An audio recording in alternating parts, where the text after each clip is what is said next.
বিসমিল্লাহির রহমানির রহিম। আসসালামু আলাইকুম। সুপ্রিয় দর্শক, আমি ডাক্তার হারুনুর রশিদ। তো প্রতিদিনের মতো মেডিকেলের কিছু ভিডিও নিয়ে আমি মাঝে মাঝে যে ভিডিওগুলো করি, সেই ভিডিওগুলোর ধারাবাহিকতায় আজকে আমি আপনাদের সাথে নতুন একটা টপিকস নিয়ে গল্প করব। সেটা হচ্ছে কার্পাল টানেল সিনড্রোম। আসলে কার্পাল টানেল সিনড্রোম বলতে আমাদের লাইফে দেখা গেছে যে কোনো না কোনো এক সময় আমরা এই প্রবলেমটা ফেস করে থাকি। মূলত কার্পাল টানেল বলতে যেটাকে বোঝানো হয় সেটা হচ্ছে, কার্পাল টানেল বলতে আমাদের হাতটাকে বোঝানো হয়, হাতের এই জায়গাতে পেইন। মূলত এই জায়গাতে পেইনটা আসলে কিছু সিস্টেমটা আমি বলে দেই যে কার্পাল টানেল বলতে বোঝানো হয় যে এইখান থেকে যে রেটিনোকুলাম আছে, ফ্লেক্সো রেটিনোকুলাম, এইখান থেকে এই বরাবর আমাদের একটা কাভারিং আছে হাতের। তো এই কাভারিংটার নিচ দিয়ে স্কিনের পরবর্তীতে ফ্লেক্সো রেটিনোকুলাম, তার নিচে যেটা থাকে মূলত হচ্ছে এই দিক দিয়ে পাস করে হচ্ছে মিডিয়ান নার্ভ, এর সাথে সাথে আছে আলনার নার্ভ। তো কার্পাল টানেল বলতে মূলত যেটাকে বোঝায় সেটা হচ্ছে যে হাতের এই জায়গায় মিডিয়ান নার্ভ যেটা আছে, এই নার্ভের কম্প্রেশন পাওয়ার কারণে আমাদের যেটা রেডিয়েটিং পেইন, মূলত এই যে তিনটা আঙ্গুল যে আছে, তিন আঙ্গুল, এই তিন আঙ্গুলের মিডিল স্টেজ বরাবর যদি ব্যথাটা থাকে, মূলত সেটাকেই বলা হয় কার্পাল টানেল সিনড্রোম। তো কার্পাল টানেল সিনড্রোম সম্পর্কে আমরা মোটামুটি বুঝতে পারলাম। এর পরবর্তীতে আমরা যেটা বুঝতে চেষ্টা করব সেটাকে হচ্ছে যে এটা ডিটেলস জানতে হলে আমাদেরকে কার্পাল টানেল সিনড্রোমকে মূলত মেডিকেলের ভাষায় এটা হচ্ছে কজেস, সিমটম, ডায়াগনোসিস, ট্রিটমেন্ট, এই চারটা স্টেজে আমরা এটা নিয়ে গল্প করব। তে দর্শক, মূলত যেটা বলছিলাম যে কার্পাল টানেল সিনড্রোম, এটার কজ নিয়ে গল্প করব। কজ বলতে আসলে মাল্টিপল কজ আছে এখানে। তো এই মাল্টিপল কজগুলোর ভিতরে কিছু কিছু প্রবলেম আছে যেটা আমাদের আর্থ্রাইটিস যেটা বলে, রিড জয়েন্টে কোনো কারণে যদি আমাদের আর্থ্রাইটিস হয়, বা আমি পড়ে গেছি, বা হঠাৎ চলতে ফিরতে যায় কলিস ফ্র্যাকচার, বা আপার আর্মের কোথাও ফ্র্যাকচার, বা রিস্ট বা কার্পাল মেটাকার্পাল বনে যদি ফ্র্যাকচার হয়, মূলত ফ্র্যাকচারের পরবর্তী স্টেজে দেখা গেলো হিলিং স্টেজটা যখন পার হয়ে যায়, পার হওয়ার পরবর্তীতে আমাদের এই কার্পাল টানেল সিনড্রোমটা মূলত ধরা পড়ে।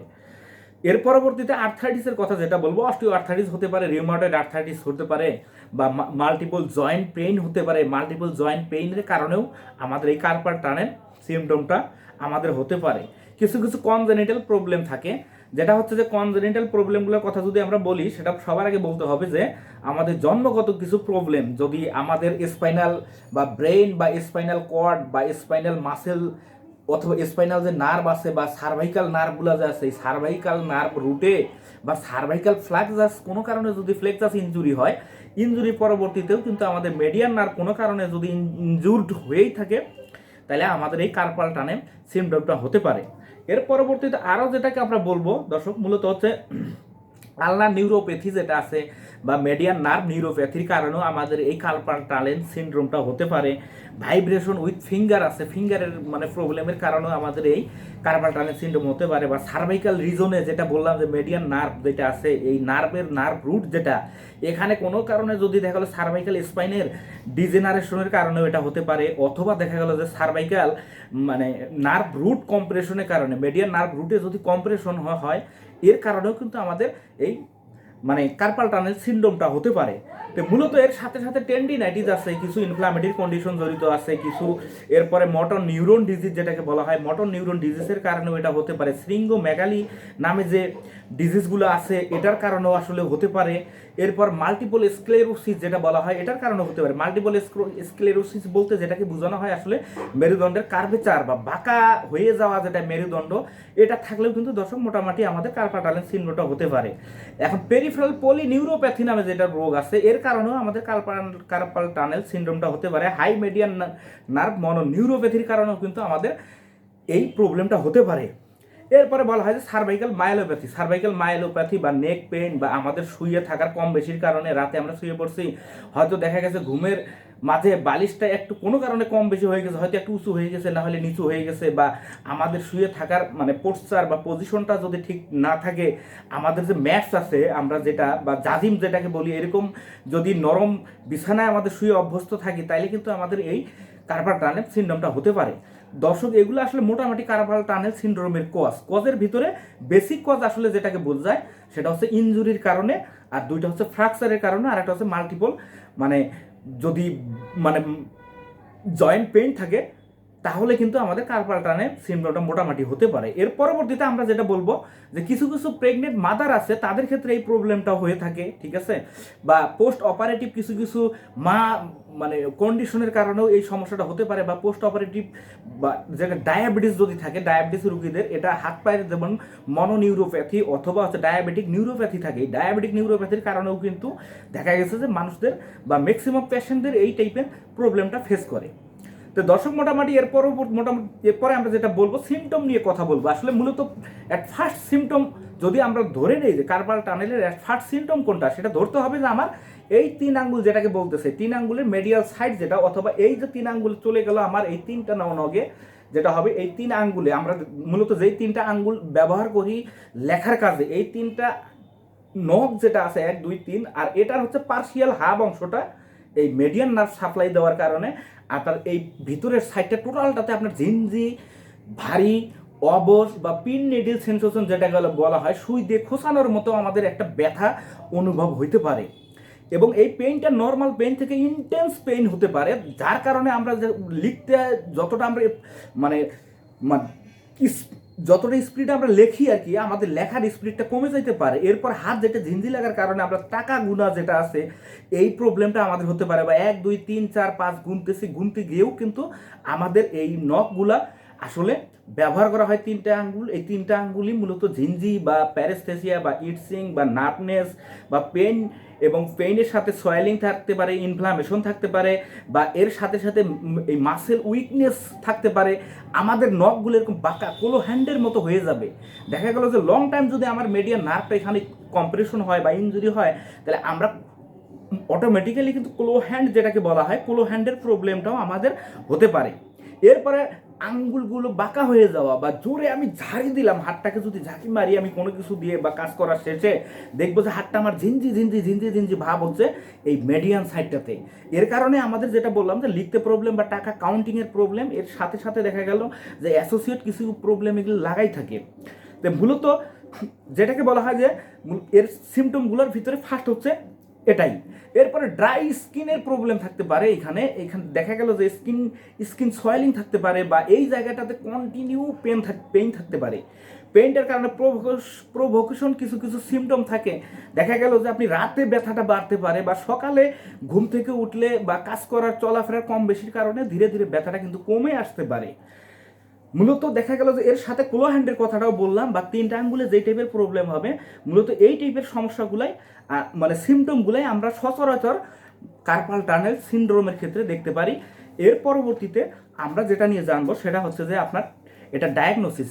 দর্শক ডায়াগনোসিস বলতে আমরা ডায়াগনোসিসকে 3টা ভাগে ভাগ করব। একটা হচ্ছে যে ন্যাচারাল টেস্ট কিছু করব আমরা, ন্যাচারাল টেস্টের মাধ্যমে আমরা জানবো যে এটা কার্পাল টানেল সিনড্রোম কিনা, তারপর ল্যাব টেস্ট, তারপরে ইমেজিং যেটা আছে আর কি ইমেজিং এক্সরে এমআরআই এগুলো টেস্ট নিয়েও আমরা জানবো।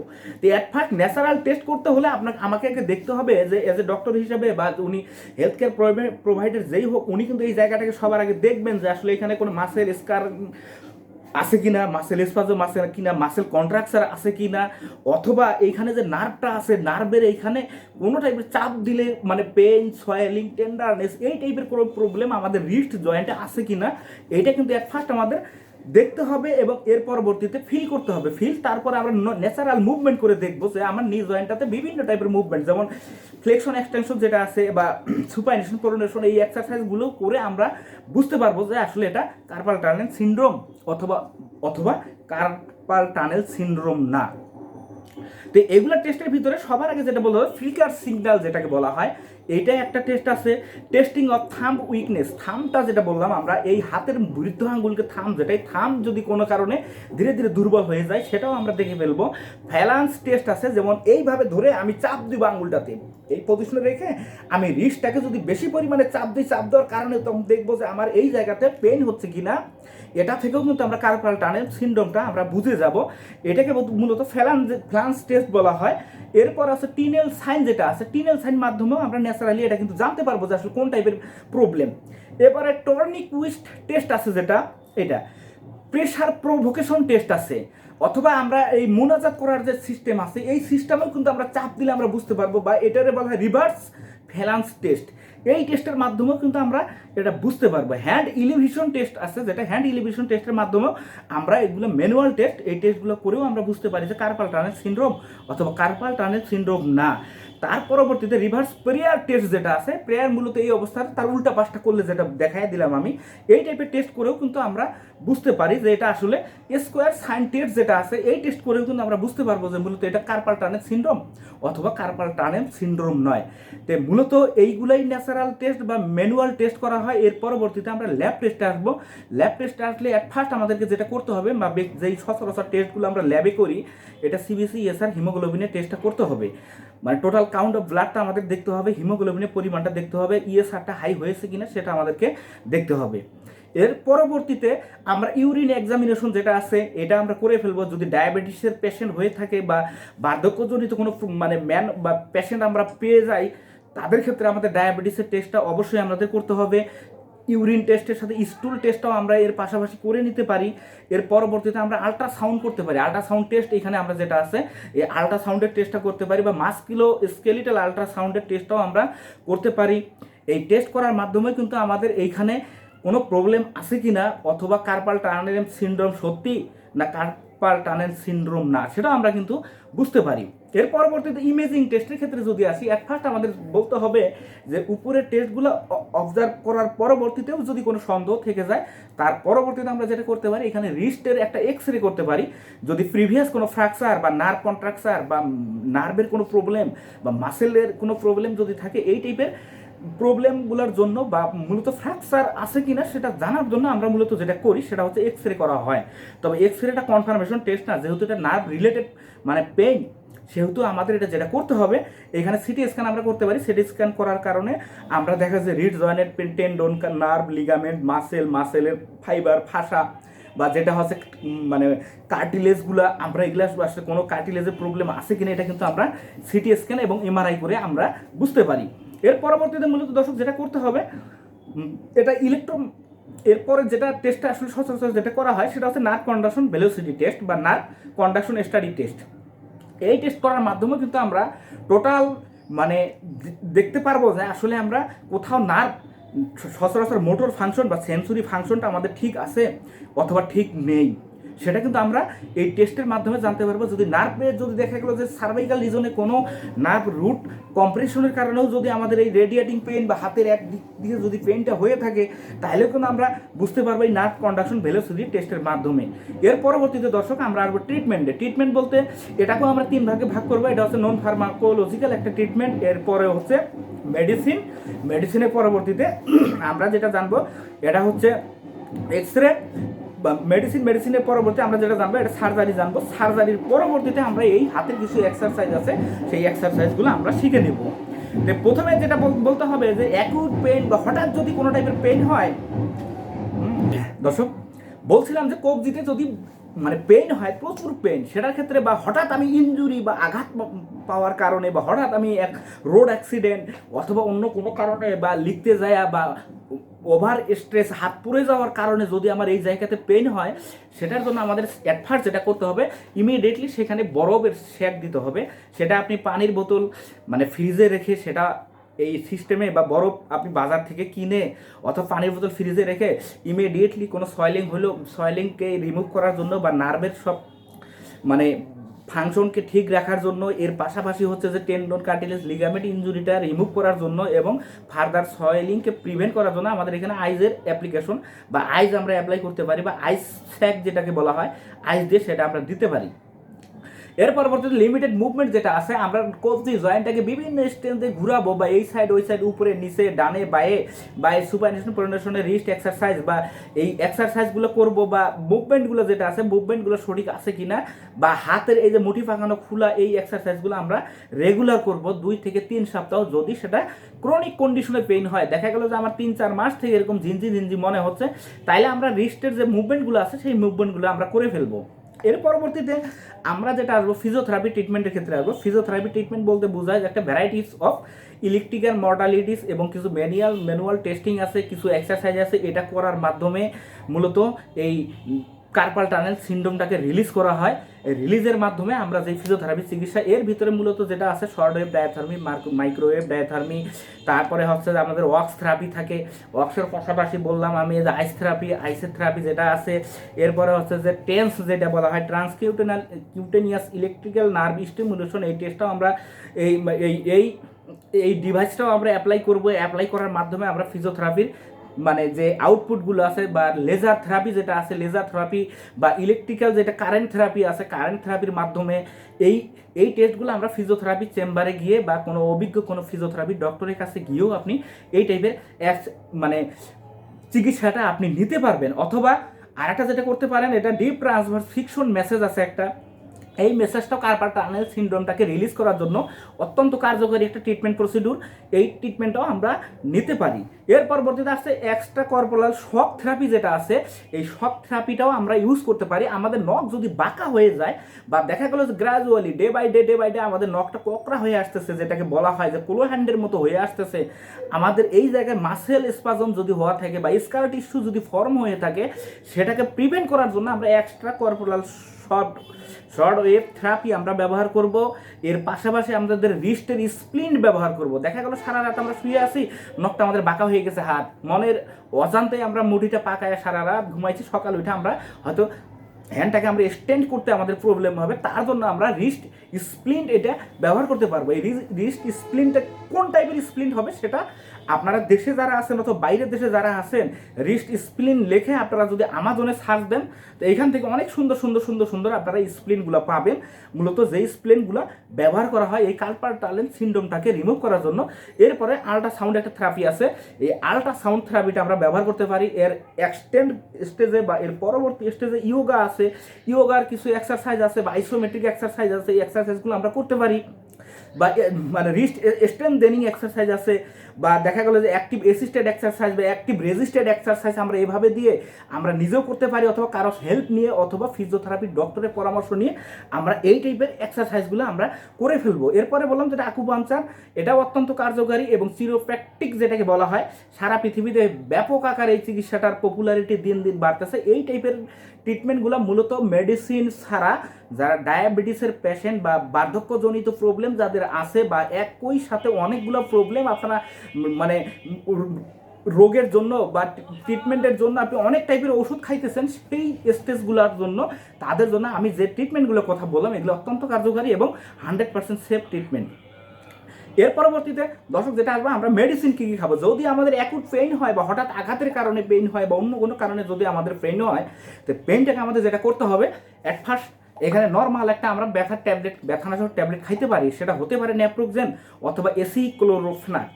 ন্যাপ্রোক্সেনটা হলে এটা হচ্ছে যে মানে ন্যাপ্রোক্সেন এবং এসিক্লোরোফেনাক এর দুটাই হচ্ছে গ্যাসের এটা জেনেরিক নেম, সারা পৃথিবীতে এই নেমেই মানে ম্যাক্সিমাম পাওয়া যায়। এর পরবর্তীতে এগুলোর ব্র্যান্ড নেমে আসবো, যেমন স্কোয়ারের ফ্লেক্সি আছে 100 mg, এটা সকালে একটা রাতে একটা 7 থেকে 14 দিন আমরা খেতে পারি। অথবা ন্যাপ্রোক্সেন যেটা হচ্ছে ন্যাপ্রো এ আছে, ন্যাপ্রোক্স আছে, ন্যাপ্রিন আছে 500 mg ট্যাবলেট। যদি আমাদের পর্যাপ্ত বয়স হয়ে থাকে তো 500 mg ট্যাবলেট সকালে একটা রাতে একটা আমরা 7 দিন থেকে 14 দিন কন্টিনিউ করে দেখব যে এর পরবর্তীতে ব্যথার কন্ডিশনটা কেমন। এর পরবর্তীতে যেহেতু ব্যথা ট্যাবলেট আমি খাচ্ছি, এর পাশাপাশি আমাকে যেটা করতে হবে, অ্যাক্সেস মানে গ্যাস্ট্রাইটিসের প্রবলেম বা কনস্টিপেশন রিমুভ করার জন্য বা আলসার যেটা বলা হয় বা ব্যথানাশক ট্যাবলেটের সাথে যেটা অ্যান্টি আলসারেন ট্যাবলেটটা খাওয়া লাগে, এটা স্যাকলো হোক, প্যান্টোনিক্স হোক, এই টাইপের ট্যাবলেট বা সকালে একটা রাতে একটা আমরা ব্যথা ট্যাবলেটের সাথে 7 থেকে 14 দিন এটা আমরা খেতে পারি। এর পরবর্তীতে এখানে যেটা বলা হচ্ছে যে দর্শক আসলে নার্ভ রিলেটেড সমস্যা, নার্ভ রিলেটেড প্রবলেমগুলোর কারণে আপনার সেফ কিছু ড্রাগ আছে, এগুলো যেমন হচ্ছে বিয়ন্ড B6 B12, এই ট্যাবলেটগুলো সকালে একটা রাতে একটা আমরা বিয়ন্ড B6 B12 এটা কন্টিনিউ 1 মাস আমরা খেতে পারি, অথবা ডাক্তারের পরামর্শ নিয়ে এটা আরও বাড়ানো যেতে পারে। এই বিয়ন্ড B6 B12 এর ভিতর সবচেয়ে পপুলার যে ট্যাবলেটটা সেটা হচ্ছে নিউরো বিটা আমরা কন্টিনিউ 1 মাস আমরা খেতে পারবো, সকালে একটা রাতে একটা। এটাতেও ধরা বাঁধা কোনো নিয়ম বা ওই সিস্টেম বা ওইরকম কোনো মানে ইফেক্টিভ কোনো ডোজ নেই যে আপনাকে একবারে যে 1 মাস খেলেই যে কোনো ক্ষতি হবে, সেটা কিন্তু না। মূলত এই টাইপের ট্যাবলেটগুলো হচ্ছে ডায়েটারি সাপ্লিমেন্ট হিসেবে ব্যবহার করা যায়। এরই কারণে আমরা এটা সকালে একটা রাতে একটা 1 মাস থেকে 1.5 মাস বা কন্ডিশনের উপর নির্ভর করে আপনার ডাক্তার আপনাকে বলতে পারে যে কতদিন পর্যন্ত এই ট্যাবলেটটা কন্টিনিউ করতে হবে। এর পরবর্তীতে আমরা আবারও বলছি দর্শক, এর পাশাপাশি যেটা আছে নিউরোপ্যাথিক পেইনের জন্য যেটা কাজ করে, এর আগে টিউটোরিয়ালগুলোতে আমি বলছি, যেমন প্রিগাবালিন অথবা গাবাপেন্টিন। প্রিগাবালিনটা হচ্ছে 25, 50, 75 150 পাওয়ারের একটা ট্যাবলেট। এটা প্রিগাবা নামে আছে, প্রিলিন নামে আছে, নিউরোলিন নামে আছে। অ্যাট ফার্স্ট আপনাকে যেটা করতে হবে 25 mg অথবা 50 mg এই ক্যাপসুলটা সকালে, শুধু রাতে আপনি 1 ডোজ করে কন্টিনিউ 7 থেকে 14 দিন খেতে পারেন। এর পরবর্তীতে যদি আপনার ভার্টিগো, মাথা ঘুরা, ঝিনঝি বা হাত পায়ের কাঁপুনি বা মাসেল ক্রাম করে বা আপনার মুখ শুকিয়ে যাওয়া, এই টাইপের কিছু প্রবলেম আপনার ফেস করতে পারেন, এটার জন্য আপনি, যদি আপনার এই টাইপের কোনো দুর্বলতা কাজ না করে, আপনি এই প্রিগাবালিন বা গাবাপেন্টিন যেটা বললাম, গাবাপেন্টিনটা মূলত হচ্ছে 150 mg, 300 mg, 600 mg পাওয়ারের একটা ট্যাবলেট। এটা হচ্ছে যে 300 থেকে 600 বা 900 পর্যন্ত আছে যেটা। তো এই ট্যাবলেটটা আপনি সকালে একটা, রাতে একটা খেতে পারেন 300 পাওয়ারের। সব এই ট্যাবলেটগুলোর কথা বলি দর্শক, এটা হচ্ছে যে লো পাওয়ারের শুরু করাটাই সবচেয়ে বেস্ট, কারণ এগুলোর সাথে মাথা ঘুরানো বা ডিজিনেস বা উইকনেস, মেন্টাল রিটার্ডেশন, এই টাইপের কোনো প্রবলেম ফেস করে, তার কারণে আমরা এটা লো ডোজে আমরা শুরু করতে পারি। হ্যাঁ দর্শক, যেটা করবো আমরা, এটা হচ্ছে লিডোডার্ম প্যাচ অথবা ক্রিম বা জেল বা অয়েনমেন্ট, এটা যেটা আছে, বা নাইট্রোগ্লিসারিন এর সাথে মানে থাকে একসাথে যেটা, অথবা হচ্ছে যে ভলি জেল, ভলিনাট, যেই ক্রিমগুলা বা জেলগুলা বা অয়েনমেন্টগুলো বাজারে পাওয়া যায়, সেইগুলো আমরা এই জায়গাটাতে ব্যবহার করতে পারি। যদি আমাদের এখানে পেইন, সয়েলিং, টেন্ডারনেস যদি থাকে, তাহলে আমরা এই কাজটা করতে পারি।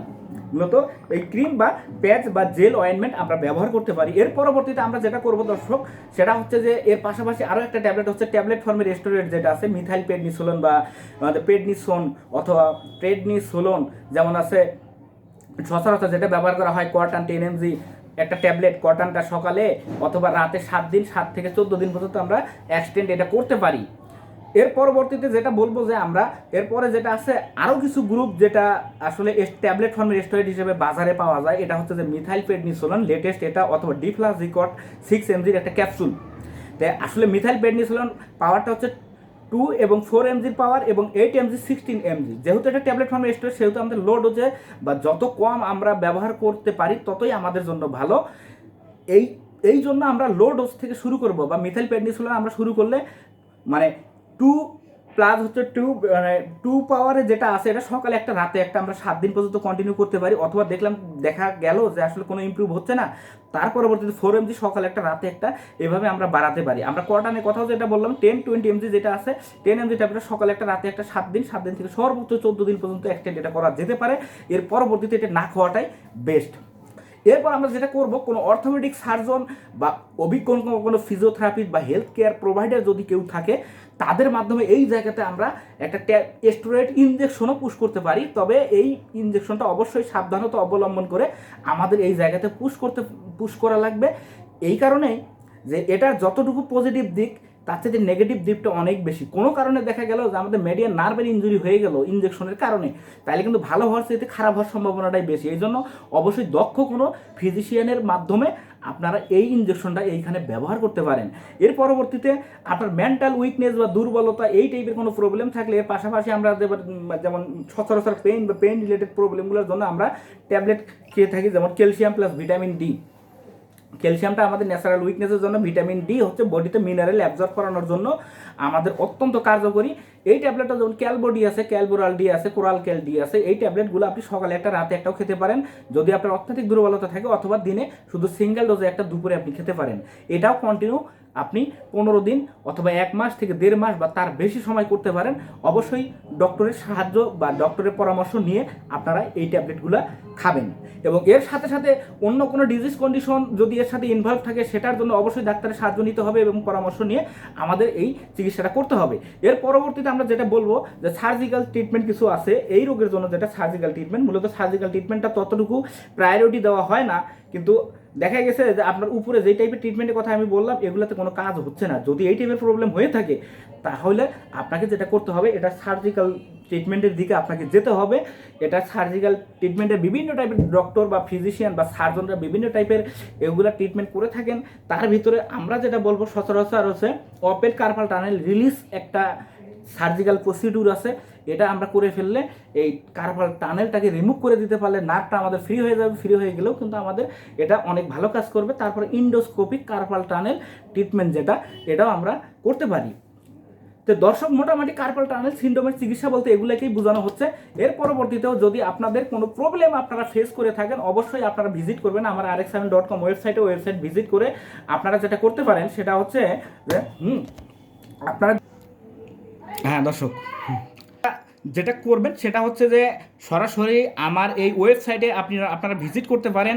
ভিজিট করার পরবর্তীতে এইখানে আপনি কার্পাল টানেল সিনড্রোম দিয়ে আপনি একটা ডিজিজ কন্ডিশন পেয়ে যাবেন। কার্পাল টানেল সিনড্রোম, এই যে সার্চের যে অপশনটা আছে এই জায়গায় কার্পাল টানেল সিনড্রোম লিখে আপনি সার্চ দেওয়ার পরবর্তীতে এই টাইপের একটা আপনার আর্টিকেলে নিয়ে যাবে আপনার carpal tunnel syndrome, symptom diagnosis treatment. এখান থেকে আপনি সোজা এই রোগের ডিটেলস, যে আরও কিছু এক্সারসাইজ আছে, কিছু ট্রিটমেন্ট আছে এবং অ্যানাটমিক্যাল কিছু যে জিনিসগুলো আমরা অ্যাভয়েড করে চলে গেছি সেই জিনিসগুলো সম্পর্কে আপনি ডিটেলস ইনফরমেশন আমার এই ওয়েবসাইট থেকে আপনারা পেয়ে যাবেন। এর পরবর্তীতেও আপনাদের যদি কোনো টাইপের প্রবলেম হয়, ইংলিশ পড়তে যদি আপনাদের কোনো প্রবলেম বা সমস্যা আপনারা ফেস করে থাকেন, যেটা করবেন সেটা হচ্ছে যে আমার এই কম্পিউটারের লাস্ট রাইট সাইডের উপরের দিকে ট্রান্সলেট নামক একটা বাটন আছে, এই বাটনটাতে আপনারা ক্লিক করবেন। ক্লিক করার পরবর্তীতে বিভিন্ন দেশের যে পতাকাগুলো আমাদের দেখানো হচ্ছে, ফ্ল্যাগগুলো, এই ফ্ল্যাগগুলো আমরা দেখব।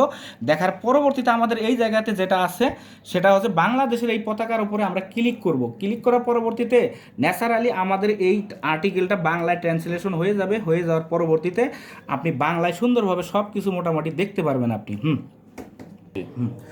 দর্শক, এরপরেও যদি আপনাদের কোনো প্রবলেম বা এই ডিজিজ কন্ডিশন নিয়ে আপনাদের ভিতরে কোনো টাইপের কনফিউশন কাজ করে বা আপনাদের জানার কোনো আগ্রহ থাকলে আপনারা অবশ্যই আমার এই RX হারুন ইউটিউব চ্যানেলের নিচে বা ভিডিওর নিচে আপনারা অবশ্যই কমেন্ট করবেন। কমেন্ট করে আমাদেরকে জানাবেন। আমরা যতটুকু সম্ভব আমি এবং আমার টিম আমরা সর্বাত্মক চেষ্টা করব আপনাকে হেল্প করার জন্য। মোটামুটি এই টাইপের ট্রিটমেন্টই মূলত কার্পাল টানেল সিনড্রোমে করা হয়ে থাকে ইনশাল্লাহ।